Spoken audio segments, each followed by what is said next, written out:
Bahkan tadi malam kita bahas di Masjid Manarul Islam tentang gerakan Islamophobia.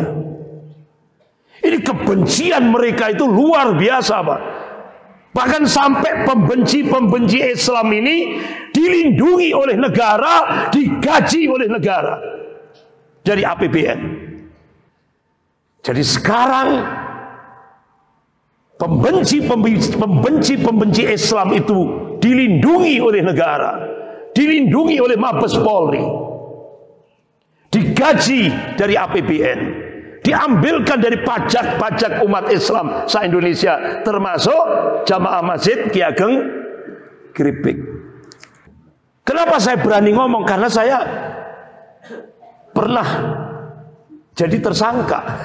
Bukan tersangka, apa namanya? Pernah mengalami. Kan pernah saya sampaikan 2 tahun yang lalu, sebelum satu minggu sebelum Ramadan, saya langsung diberikan surat panggilan dari Bareskrim. Saya dikenai penjara 10 tahun, dikenai sanksi 10 tahun penjara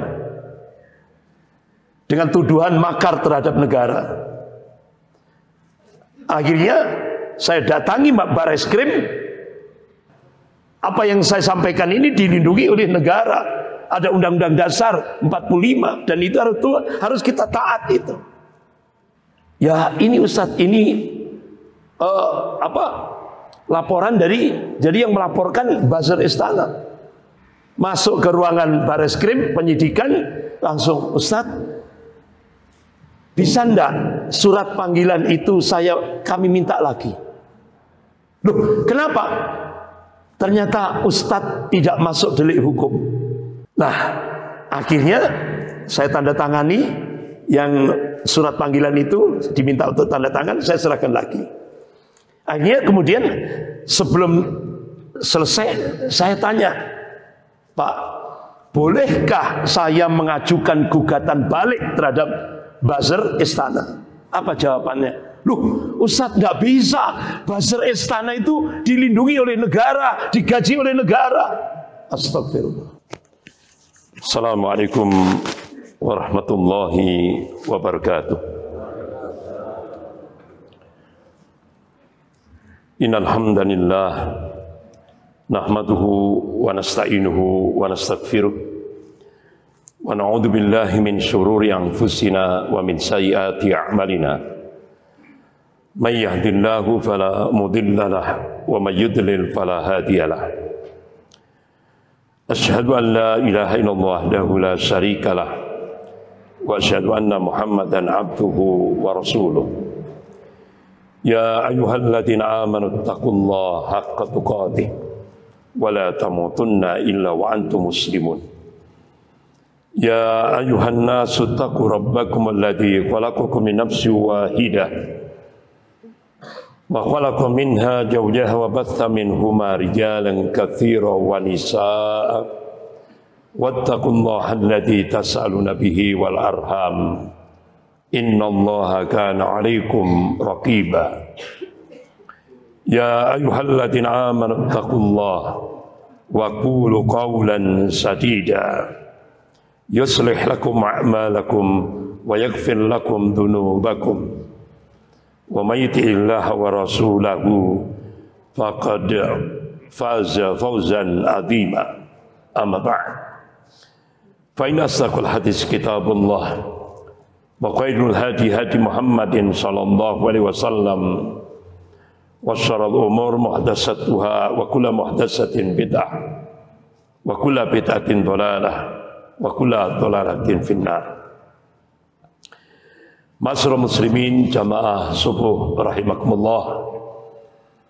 Pagi ini kita membahas satu tema menyongsong masa depan umat. Yang dimaksud adalah umat Islam. Allah Subhanahu wa taala berjanji kepada hamba-hambanya yang amanu wa taqwa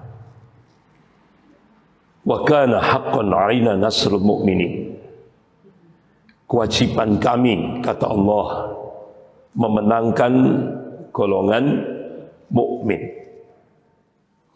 Bukan muslim, tapi golongan mukmin.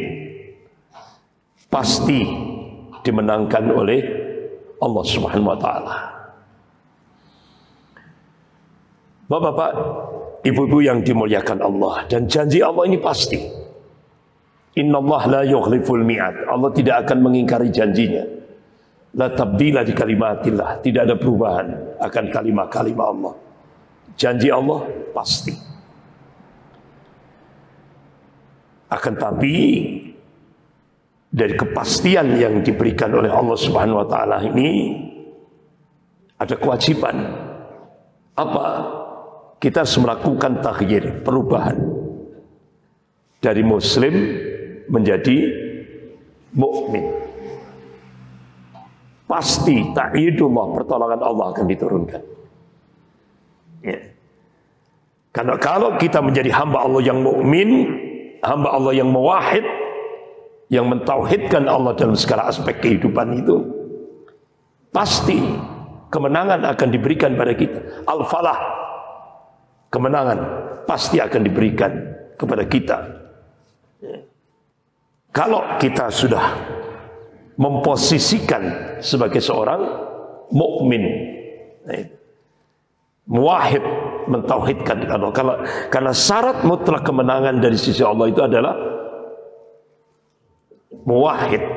Ketika kita mentauhidkan Allah dalam segala aspek kehidupan ini. Bapak-bapak, ibu-ibu yang dimuliakan Allah. Tapi untuk meraih ke sana ada proses yang harus kita lalui. Enggak terus akhirnya seindah yang kita bayangkan, gitu ya. Jadi enggak terus akhirnya seperti balik tangan. Tidak. Ada proses di sana. Karena Allah Subhanahu wa taala dan Rasulnya sudah menetapkan as-sira bainal haq wal batil. Pertarungan antara al-haq dan batil itu senantiasa ada ila yaumil kiamah. Sampai yaumil kiamah. Ini pertarungan. Dan sekarang bapak-bapak, ibu-ibu melihat sendiri pertarungan itu keras kan.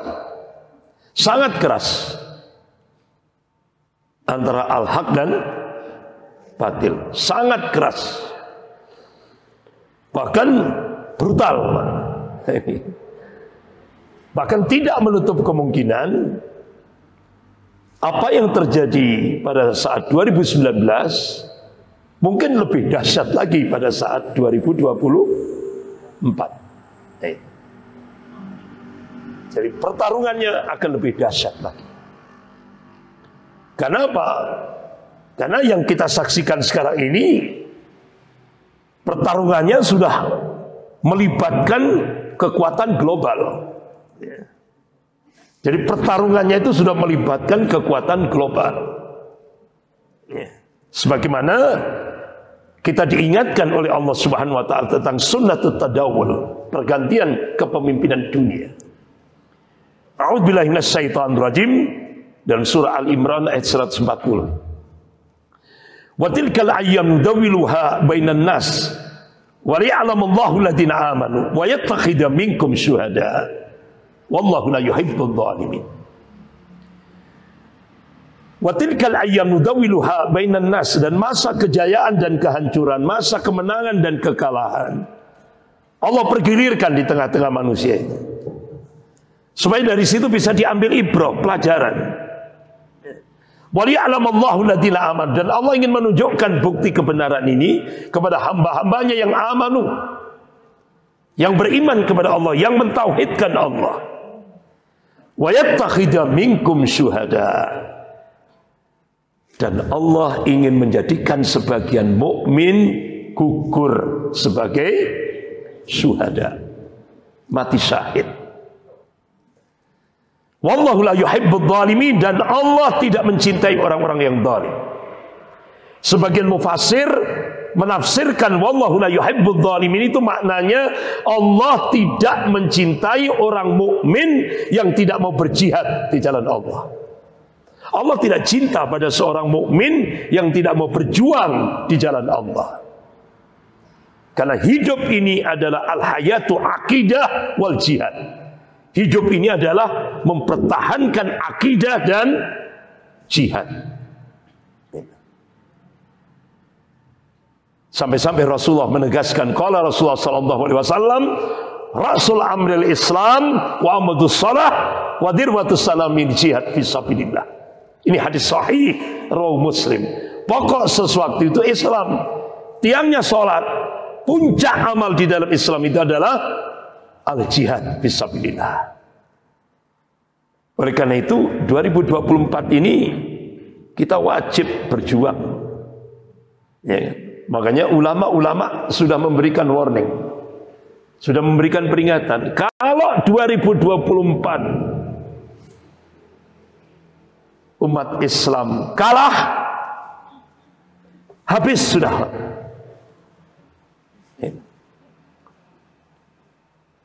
Ini warning dari ulama.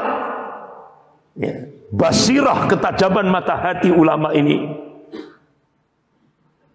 harus dijadikan, harus digarisbawahi. Makanya kenapa sekarang ini seluruh ulama se-Indonesia turun gunung, Pak? Nah, kalau sudah seluruh ulama se-Indonesia ini turun gunung, berarti Indonesia sedang ada apa-apa. Danger, bahaya. Jadi dalam surah Al-Imran ayat 140 ini, Bapak-bapak, Ibu yang dimuliakan Allah, Allah mengabarkan tentang sunnatut tadawul, pergantian kepemimpinan dunia. Artinya apa? Kita sekarang ini sedang dicengkram oleh golkaf, golongan kafir. Ini sunatullah. Jadi ini Allah dan Rasulnya sudah menegaskan. Bahkan dalam surah Al-Ankabut ayat 2-3 Allah ingatkan, a'udzubillahi minasyaitonir rajim, ahasiban nas ayutraku ayyaqulu amanna wa hum la yuftanun walaqad fatanal ladina min qablihim falaya'lamanna Allahu alladina sadaqu wa laya'lamanal kadhibin. Apakah manusia mengira mereka dibiarkan begitu saja, hanya cukup mengatakan, ya Allah saya telah beriman? Kata Allah belum cukup, hingga Allah menurunkan mihnah, al-mihnah, ujian, cobaan, tantangan, tribulasi kehidupan. Karena dari situ hikmahnya Allah ingin tahu, dengan ujian itu Allah ingin tahu siapa yang istiqomah. Dan Allah juga ingin tahu siapa yang dusta akan keimanannya itu. Bahkan dengan ujian ini Allah ingin membersihkan dari barisan orang-orang mukmin di Indonesia ini dari orang-orang munafik. Ini Allah sedang bersih-bersih di Indonesia ini. Kalau kita korelasikan di Indonesia, ini Allah sedang bersih-bersih dengan ujian yang semakin berat dialami oleh umat Islam di Indonesia ini. Allah membersihkan barisan orang mukmin dari orang-orang munafik, sehingga akhirnya kita sekarang bisa melihat dengan jelas yang mukmin jelas, yang munafik juga jelas. Bahkan vulgar, Pak, sekarang orang munafik di Indonesia ini vulgar, dipertontonkan, bahkan bangga, ya kan? Kan Bapak lihat sendiri tokohnya, saya nggak usah nyebut nama, kan nanti kena kode etik, undang-undang IT, ya kan? Jadi gembongnya munafik di Indonesia ini vulgar, sudah Pak, mempertontonkan lewat medsos, media sosial. Beda kalau pada masa Rasulullah, orang munafik pada masa Rasulullah itu kan tersembunyi, sirriyah. Sampai akhirnya Rasulullah memberi amanah kepada sahabatnya Hudzaifah bin Yaman radhiyallahu an, daftarnya orang munafik itu. Tapi sekarang di Indonesia, ya Allah, vulgar, Pak, dipertontonkan, bangga jadi orang munafik. Padahal Allah sudah mengingatkan dalam surah An-Nisa ayat 145 ini. A'udzubillahi minasyaitonir rajim. Innal munafiqin fil darkil asfali minan nar. Sesungguhnya orang munafik itu nanti di neraka diletakkan di dasarnya neraka, keraknya neraka. Oleh karena itu bapak-bapak, ibu-ibu yang dimuliakan Allah, Allah ingatkan dalam surah As-Saff ayat 8 sampai 9 di slide depan. Ini Allah ingatkan ketika pertarungan antara al-haq dan batil ini. Allah ingatkan bagaimana realitas kehidupan yang akan kita hadapi ketika al-haq dan batil ini bertarung, berperang di Indonesia. A'udzubillahi minasyaitonir rajim. Yuriduna liyutfi'u nurallahi biafwahihim wallahu mutimmu nurihi walau karihal kafir. Mereka hendak memadamkan cahaya agama Allah ini dengan mulut-mulut mereka, ucapan-ucapan mereka, statement-statement mereka. Bisa diartikan kalau kita korelasikan sekarang dengan mesin-mesin informasi mereka. Mereka hendak memadamkan cahaya agama Allah. Tapi Allah berjanji, wallahu mutimmu nurihi walau karihal kafirun. Allah tetap menyempurnakan cahaya agamanya ini, meskipun orang-orang kafir benci, tetap Allah menyempurnakan cahaya ad-dinul haq, ad-dinul Islam ini. Coba kita lihat, bahkan tadi malam kita bahas di Masjid Manarul Islam tentang gerakan Islamofobia. Ini kebencian mereka itu luar biasa, Pak. Bahkan sampai pembenci-pembenci Islam ini dilindungi oleh negara, digaji oleh negara dari APBN. Membenci Islam, Islamofobia. Ini tadi malam kita bahas di Masjid Manarul Islam. Kita kupas, kita bongkar gitu. Itu tidak lepas daripada kekuatan adidaya. Jadi sekarang pembenci Islam itu dilindungi oleh negara, dilindungi oleh Mabes Polri, digaji dari APBN, diambilkan dari pajak-pajak umat Islam se-Indonesia, termasuk jamaah masjid Ki Ageng Kripik, termasuk. Jadi pajak-pajak kita itu digunakan untuk membiayai pembenci-pembenci Islam, buzzer-buzzer. Kenapa saya berani ngomong? Karena saya pernah jadi tersangka. Bukan tersangka, apa namanya? Pernah mengalami.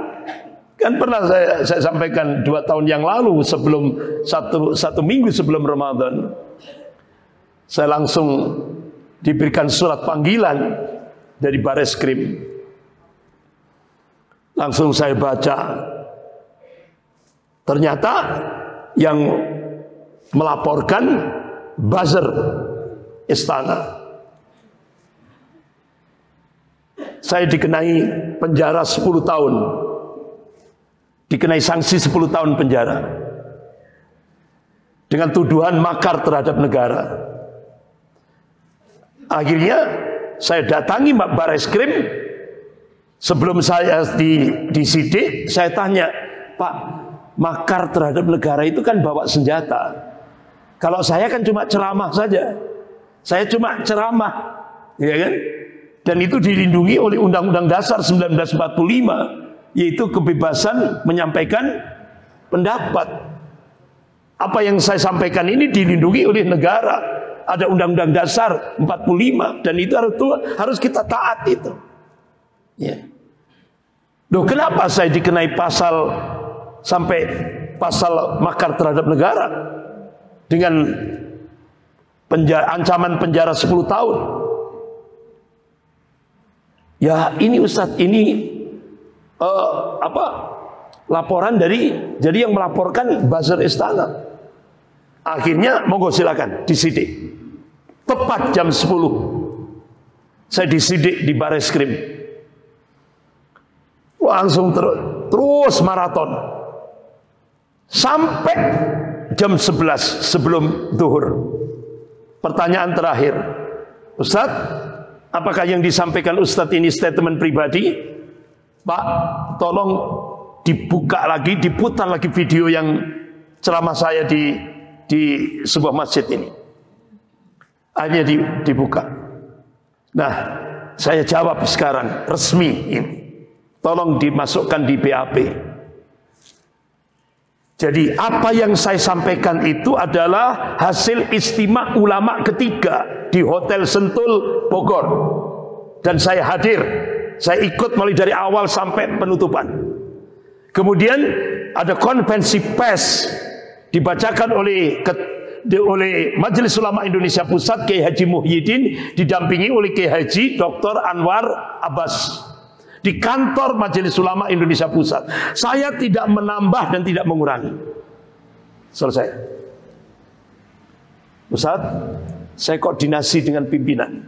Akhirnya penyidik dari Bareskrim koordinasi dengan pimpinan. Selang berapa saat balik lagi.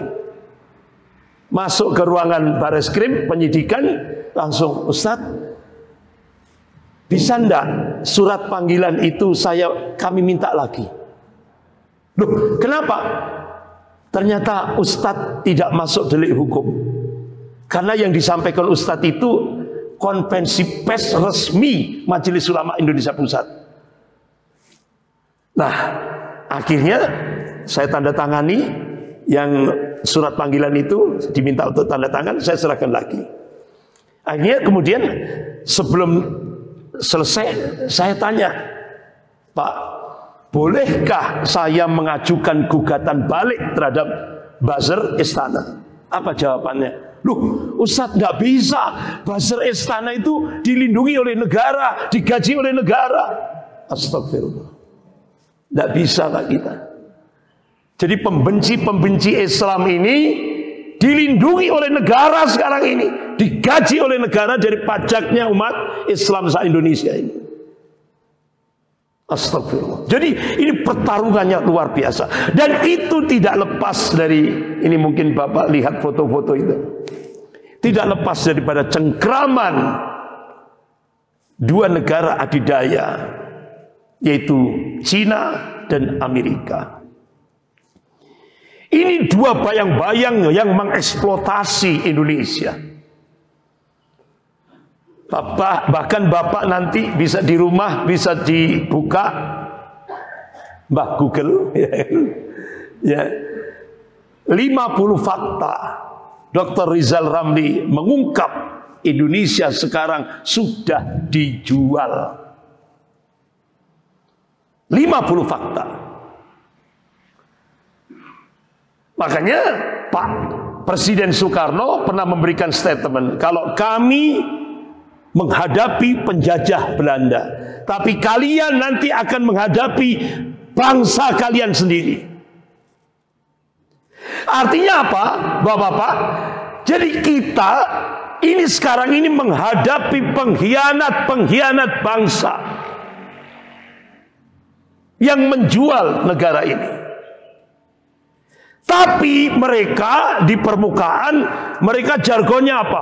Saya Indonesia, saya Pancasila, saya NKRI.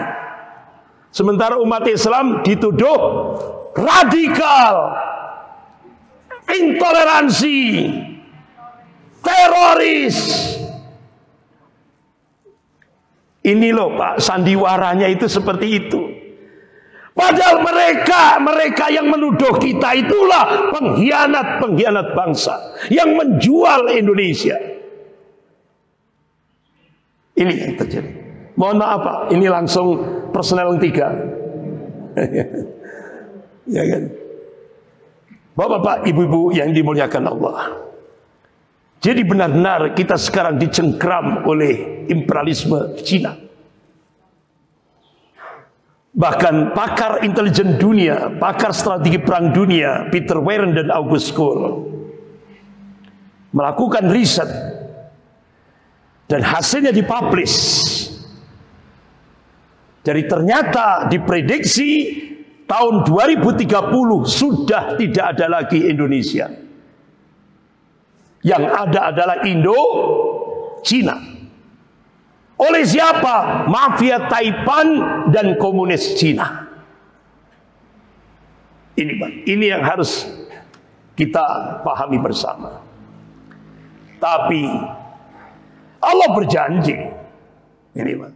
Jadi kalau Bapak lihat cengkeramannya itu sudah luar biasa, semua lini sudah Pak. Ya kan? Jadi kalau kita rinci, ngeri Pak kita. Ngeri.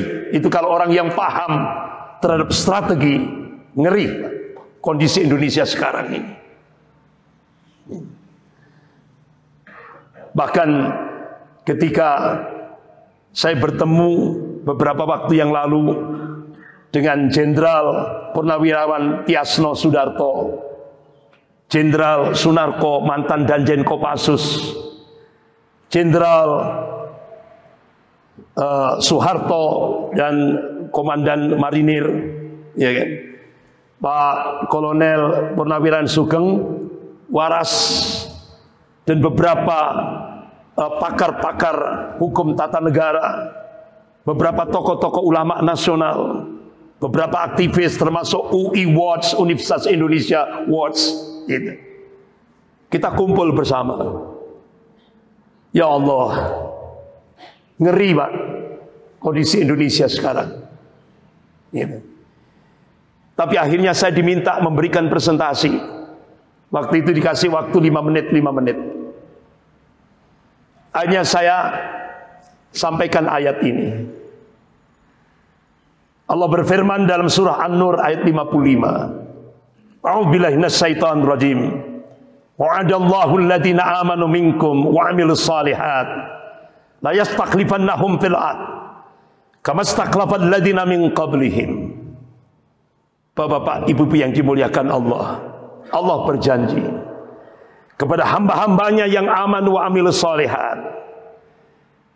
Kalau kita kristalkan, kita peras, yang mengaplikasikan tauhid wa sunnah, pasti Allah akan menjadikan mereka berkuasa. An-nasr wa tamkin. Jadi nasrullah wa tamkin, pertolongan Allah dan kekuasaan Allah akan berikan. Sebagaimana Allah telah menjadikan orang-orang sebelum mereka berkuasa. Dan ini dijelaskan oleh Rasulullah dalam satu hadis dari Hudzaifah bin Yaman radhiyallahu an. Qala Rasulullah sallallahu alaihi wasallam, takun nubuwah fikum masyaallah an takuna thumma yarfa'uha idza sa'a yarfa'ha. Thumma takunu khilafatul alamin haji nubuwah fayakunu masyaallah an takuna thumma yarfa'uha idza sa'a yarfa'ha. Thumma takunu mulkan adhan fayakunu masyaallah an takuna thumma yarfa'uha idza sa'a yarfa'ha. Thumma takunu mulkan jabriyah fayakunu masyaallah an takuna thumma yarfa'uha idza sa'a yarfa'ha. Thumma takunu khilafatul alamin haji nubuwah. Ini hadis sahih rawahu Ahmad. Jadi Rasulullah SAW mengabarkan, menjelaskan secara rinci apa yang dikabarkan oleh Allah dalam surah An-Nur ayat 55 ini. Dan itu sudah pernah saya sampaikan, tidak perlu saya ulang lagi. Jadi kunci kemenangan dan kejayaan Islam. Boleh jadi musuh-musuh Islam itu memandang bahwa kemenangan dan kejayaan umat Islam adalah mustahil dan omong kosong belaka. Apalagi sekarang Indonesia dicengkeram oleh Cina dan Amerika. Kekuatan adidaya, dua kekuatan adidaya. Tapi kita kaum muslimin harus tetap yakin dengan janji Allah bahwa Allah akan menjadikan pada hamba-hambanya yang aman wa amilus shalihat, Allah akan berikan nasr wa tamkin, pertolongan dan kekuasaan. Ini bukan mimpi, bukan ilusi. Insya Allah nyata Pak, bapak-bapak ibu-ibu yang dimuliakan Allah. Ini adalah bentuk keimanan yang sempurna kepada Allah dan i'tiqad, keyakinan akan kebenaran semua janjinya. Janji Allah pasti. Jadi keimanan yang murni, tauhid yang murni, tidak bercampur, tidak terkontaminasi dengan segala macam bentuk kesyirikan. Ya. Karena hanya keimanan yang murni dan amal soleh yang ikhlas kepada Allah, ini menjadi kunci utama kejayaan dan kemenangan Islam. Bapak-bapak, ibu-ibu yang dimuliakan Allah.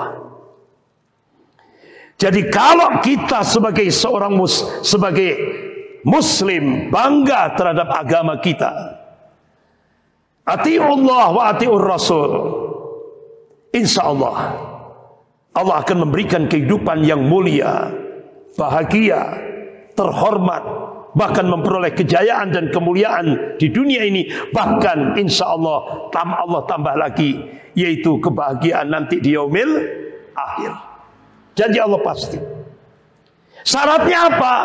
Mahabbatullah, mahabbatul rasul, mahabbatul jihad fisabilillah harus kita letakkan di atas segala-galanya. Ini syaratnya, Pak. Ini yang harus kita aplikasikan.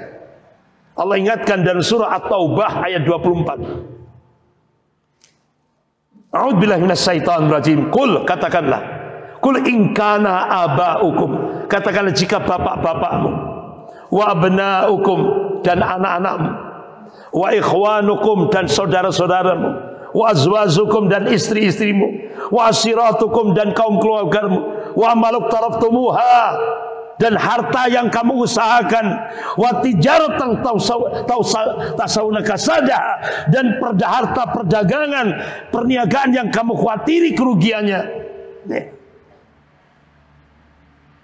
Kemudian apa lanjutan ayat itu? Tardawna ahabba ilaikum minallahi wa rasulih wa jihadun fi sabilihi fatarabbasu hatta ya'tullahi bi amri wallahu la yahdil qaumal fasikin.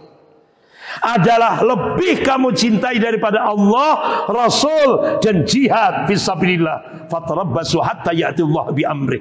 Maka tunggulah sampai Allah mendatangkan keputusannya. Wallahu la yahdil qaumal fasikin. Dan Allah tidak memberi petunjuk pada orang-orang yang fasik. Bapak-bapak, ibu-ibu yang dimuliakan Allah, surah At-Taubah ayat 24 ini, manakala kita menjadikan mahabbatullah, kecintaan kepada Allah, mahabbatul rasul, kecintaan pada rasulnya, mahabbatul jihad fisabilillah, kecintaan pada perjuangan di jalan Allah, itu kita letakkan di atas segala-galanya, insya Allah pasti Allah akan jadikan kita, Allah akan berikan nasrullah wa tamkin, pertolongan dan kekuasaan, dan kita akan dimampukan oleh Allah untuk menundukkan kekuatan kufar. Dan ini sudah pernah dicontohkan oleh Rasulullah dan sahabatnya. Saat Rasulullah menjelang wafat, Rasulullah memberi amanah kepada seorang pemuda, umurnya 18 tahun, Usamah bin Zaid bin Haritha. Kamu saya jadikan panglima perang untuk menghadapi dua negara superpower, Persia dan Romawi. Allahu Akbar. Setelah Rasulullah wafat, Khalifah Abu Bakar As-Siddiq radhiyallahu an mentaati apa yang diperintahkan oleh Rasulullah. Beliau mengangkat Usamah bin Zaid bin Harithah menjadi panglima perang untuk menghadapi dua negara superpower, Persia dan Romawi. Dilanjutkan Khalifah Umar bin Khattab radhiyallahu an tetap menjadikan Usamah bin Zaid bin Harithah yang umurnya 18 tahun, kalau di Indonesia setingkat SMA, dijadikan untuk menjadi panglima perang. Alhamdulillah, akhirnya dua negara superpower bisa ditaklukkan pada masa kekhalifahan Umar bin Khattab radhiyallahu anhu. Akhirnya Masjidil Aqsa, kiblat pertama kali kaum muslimin, bisa dikuasai kembali, yang selama itu dikuasai oleh Imperium Romawi. Nah, insya Allah Pak, mudah-mudahan Allah akan munculkan di Indonesia Usamah bin Zaid bin Haritha, ya kan? Mudah-mudahan akan bisa menaklukkan dua negara superpower, Cina dan Amerika. Pak, Bu, mungkin ini dianggap orang, mungkin dianggap ilusi, ya kan? Angan-angan yang tapi kalau kita kembalikan pada nas, insya Allah ini, insya Allah pasti. Allah yakinkan itu. Tapi syaratnya mahabbatullah, mahabbatul Rasul, mahabbatul jihad fisabilillah harus kita letakkan di atas segala-galanya. Kecintaan kepada Allah, kecintaan pada Rasulnya, dan kecintaan pada perjuangan di jalan Allah harus kita letakkan di atas segala-galanya. Baru nasrullah wa tamkin, pertolongan Allah dan kekuasaan akan diberikan pada umat Islam di Indonesia ini, insya Allah. Kenapa? Rasulullah sudah memberikan busra ini. Dalam hadis riwayat Imam Abu Dawud, Rasulullah menegaskan, qala Rasulullah sallallahu alaihi wasallam, innallaha yab'atsu li hadhil ummah ala ra'si kulli mi'atin sanatin may yujaddidu laha dinaha. Rawahu Abu Dawud. Bahkan hadis ini dicoba diteliti oleh Imam Ahmad bin Hanbal rahimahullah. Beliau cari lagi hadis-hadis sahih dengan matan hadis yang sama, yaitu Al-Khatun Nabi. Masya Allah. Akhirnya beliau temukan, beliau kaji, akhirnya beliau mengambil satu khulasa kesimpulan Imam Ahmad ini. Al-Mujaddid yang dikabarkan oleh Rasulullah dalam setiap penghujung 100 tahun itu. Yang pertama, kata Imam Ahmad bin Hanbal rahimahullah, yaitu Khalifah Umar bin Abdul Aziz rahimahullah, cucunya Khalifah Umar bin Khattab radhiyallahu anhu. 100 tahun lagi, Mujaddid yang kedua, kata beliau, gurunya beliau yaitu Imam Syafi'i rahimahullah.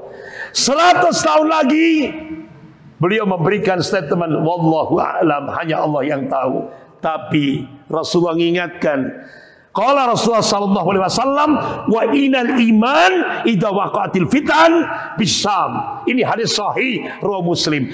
Jadi kalau sudah terjadi fitnah akhir zaman ini meluas seluruh dunia, termasuk Samud Jajar, gitu ya. Itu Rasulullah ngasih kabar. Barometer iman kita bukan di Saudi, bukan di Dubai, bukan di Mesir, tapi barometer kita di bilad Syam. Rasulullah tegaskan lagi, bilad Syam.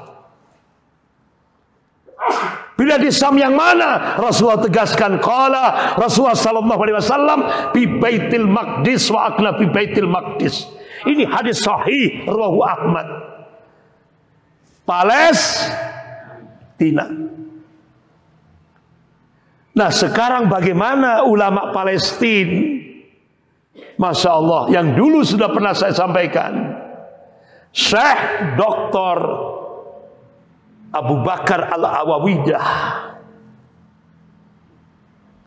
insya Allah berdasarkan nas-nas syar'i,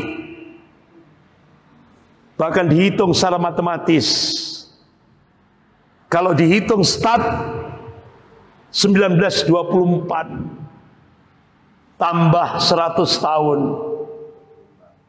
2024, insya Allah kata beliau, Allah akan munculkan dari daerah timur Indonesia. Ini loh Pak, insya Allah. Bahkan Syekh Imran Hussein yang Bapak lihat di YouTube, yang seringkali mengungkap tentang fitnah-fitnah akhir zaman, beliau meyakinkan insya Allah 2024 Allah akan munculkan dari arah timur. Bahkan ulama-ulama Malaysia, ulama-ulama Brunei Darussalam, insya Allah akan munculkan dari Indonesia 2024. Pak, Bu, ayo kita berjuang. Bahkan ada istimewa ulama seluruh dunia di Timur Tengah. Semua berdoa, ulama-ulama sedunia. Ya Allah, 2024 jadikan umat Islam Indonesia menjadi pemantik awal kebangkitan Islam global. Bahkan akhirnya salah satu perwakilan dari istimewa ulama seluruh dunia itu terbang ke Jakarta. Waktu itu menemui Gubernur DKI, Pak Anies Baswedan, menyampaikan hasil istimewa ulama seluruh dunia. Pak, bapak-bapak, ibu-ibu yang dimuliakan Allah, oleh karena itu bapak-bapak, ibu-ibu jangan kaget. Sekarang ini Indonesia akan dicengkeram oleh Cina.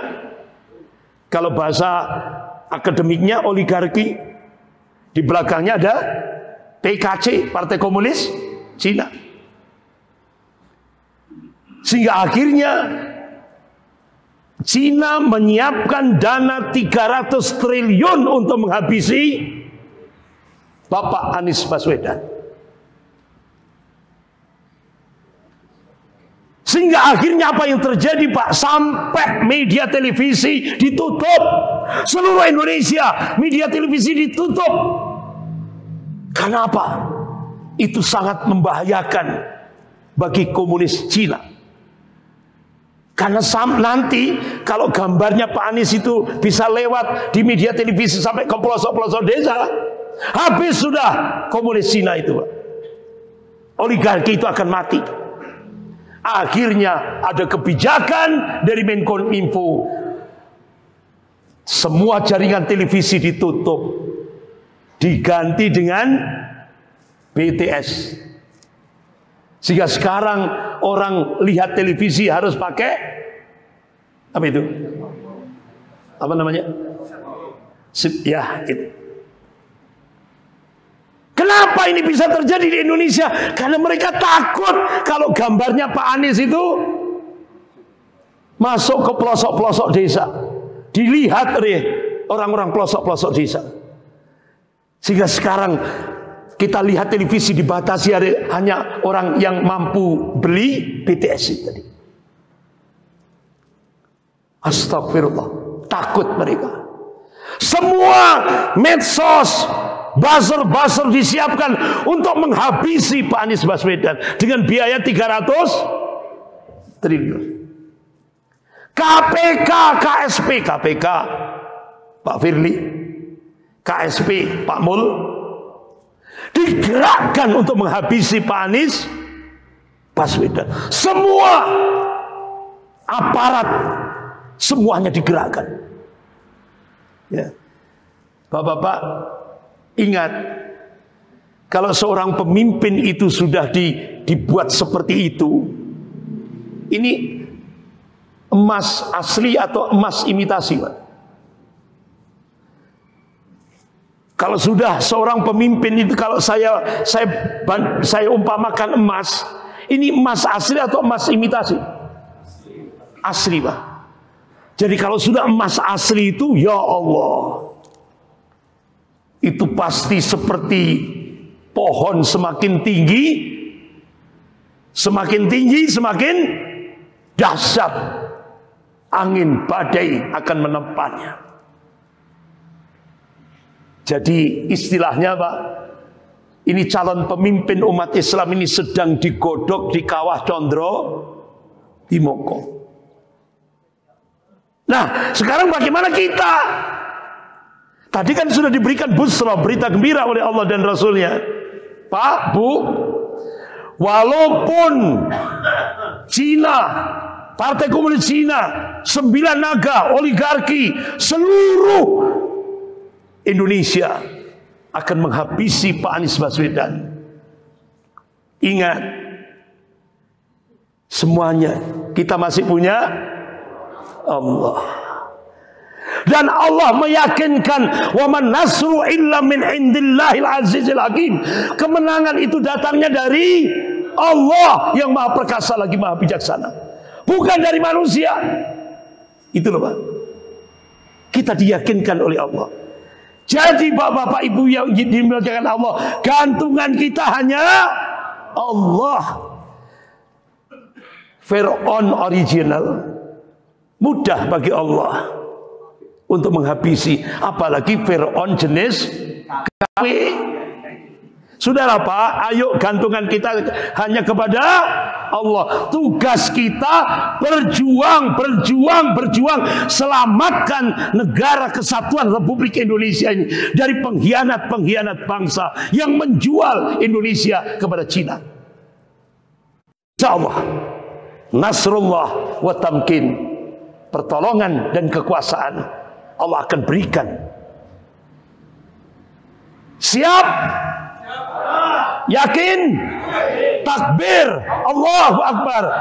Sekian, lebih kurangnya saya mohon maaf. Astagfirullahaladzim. Subhanakallahumma wa bihamdika, asyhadu an la ilaha illa anta, astaghfiruka wa atubu ilaik. Wabillahi taufiq wal hidayah. Wassalamualaikum warahmatullahi wabarakatuh.